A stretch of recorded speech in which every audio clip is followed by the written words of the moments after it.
I'm Lexi.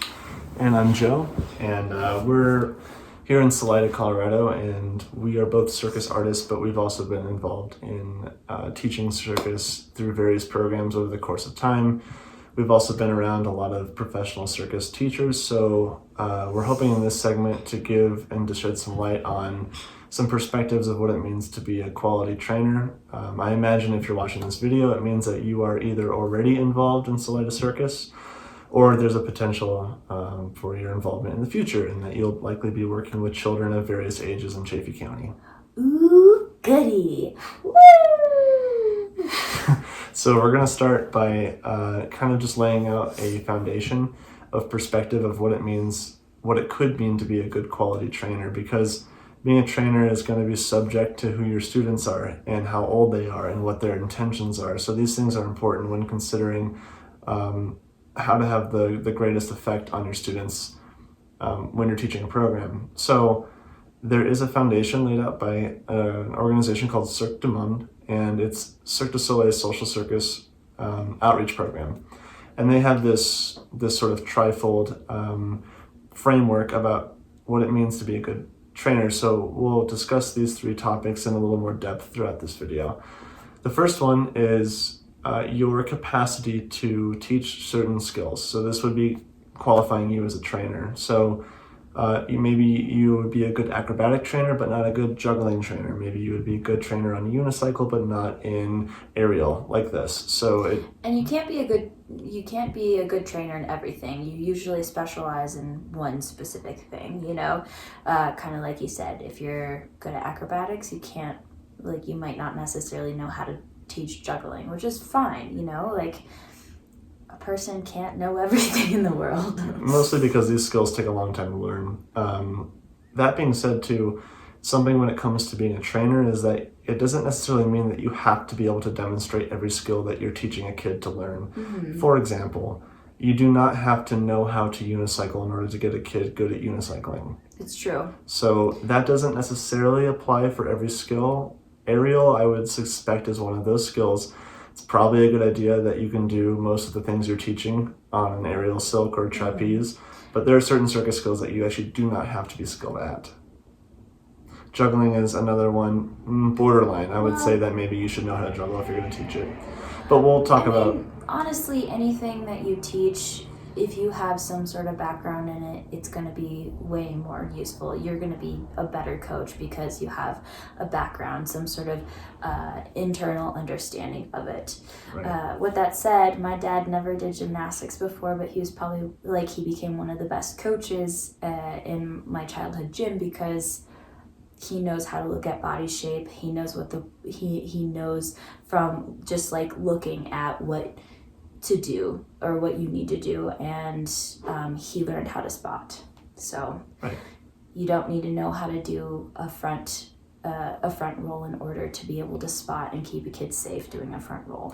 And this is not something that's so black and white, but it's almost advisable that you refrain from demonstrating skills if you're actually going to be committed to teaching them. Mm-hmm. So sometimes the highest quality teachers are the ones that do not demonstrate. They're the ones that just help you understand it for yourself through their own instruction. So it's something to keep in mind. So that's number one, is being a good trainer. Joe, what's number two?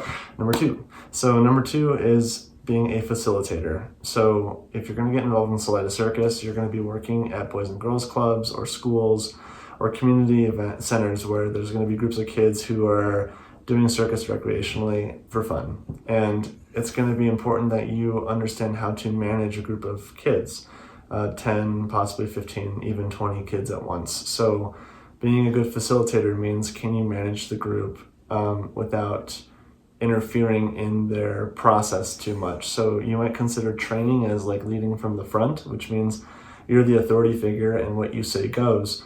And then in facilitation, obviously what you say goes, but it's more like leading from the back, where you get circuits going and you get the kids sort of moving in their own direction, and you're just kind of helping facilitate and guide their energy that way. Mm-hmm. Not necessarily hands off, but you're kind of, like you said, you're making sure the kids are staying focused, or they're staying engaged in what you're trying to teach them. Right. And so that's probably, I would say, in Salida Circus, in general, you're going to be facilitating the most. So that's probably the most important skill, is how well can you manage a group of kids?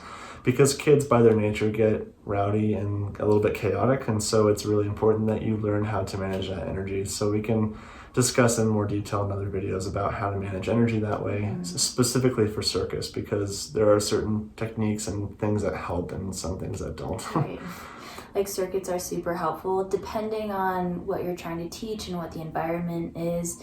Games could be could be a great tool, but it's kind of all dependent. And I feel like being a good facilitator is also walking into the space, kind of looking at how many kids you have, where the skill level is for the kids, and what kind of space you have to utilize, and just kind of taking everything in, understanding what your resources are, and then making a game plan from there. It's part of being a good facilitator is being able to think on your feet too. That's true. Yeah. So it's pretty common, not just in circus, but in anything they say, what is that expression? Is it you fail to plan, you plan to fail? That whole thing. So it's like oftentimes what happens is you make a plan for your workshop and then throw the plan away once you get there. So the planning is the important part, but not necessarily following through exactly as the plan demands, because groups are going to mess that up always. So the fact that you planned is going to prepare you more to be more spontaneous and probably more to improvise better. So that's number 2. So you have a trainer, a facilitator, and the third one is role modeling. Role model, inspiration. So role modeling basically just implies that do the kids that you're working with look up to you? Are they inspired by you? After a workshop, do they go home and do they go, wow, my coach is like this and this and that, and I want to be just like my coach? So that's really what it means to be a role model. And the only way to become a good role model is to present excellence in what you do. So if you're a circus artist in one category, like for me, I've spent a lot of years juggling, I'm able to inspire kids to learn how to juggle because of the nature of the fact that I can do it as effortlessly as I can. And it's not terribly important that you are a role model in everything to every kid, because it's impossible. But it's something to think about, because if you were to combine all 3 of these elements, this is what ultimately makes you a really good trainer. Can you teach the skills? Can you facilitate the group? And do you inspire the kids? If you capture all 3 of these elements, you are a good trainer. If you're missing one of these 3 elements, it makes you less of a good trainer, but not a bad trainer per se. So while you're investing in time working with kids, it's something that you should be aware of, is these 3 dynamics and how you can best leverage them to your own benefit and the benefit of the kids you're working with. If you strive to refine yourself, maybe not necessarily as a circus artist, but in other aspects of your life, kids will notice that. It's being able to show up for yourself, to be able to show up for the kids. And that's kind of where the basis of inspiration is, you know? Some of the most inspiring people that, for me, have been artists or people in my life who have worked really hard for their personal goals. And that's inspired me to work really hard for my personal goals. And that it's a chain effect, right? So I think the most important thing to remember is that if you're showing up for yourself, then that's the best way to show up for the kids in regards to inspiring them or being a good role model. Right. And so that kind of concludes our session here on what it means to be a good trainer. Hopefully that helps. And it's really just a lot of things that I hope stimulate more thought for you in general. So circus is a long journey. Being a good artist doesn't make you a good trainer. Being a good trainer doesn't make you a good artist. Very seldom do you actually find people who are both exceptional trainers and exceptional artists at the same time, because both demand their own skill sets. But good luck in your journey with Salida Circus and with the kids that you'll be working with, and we hope this helps. Yay! Thanks. Thank you.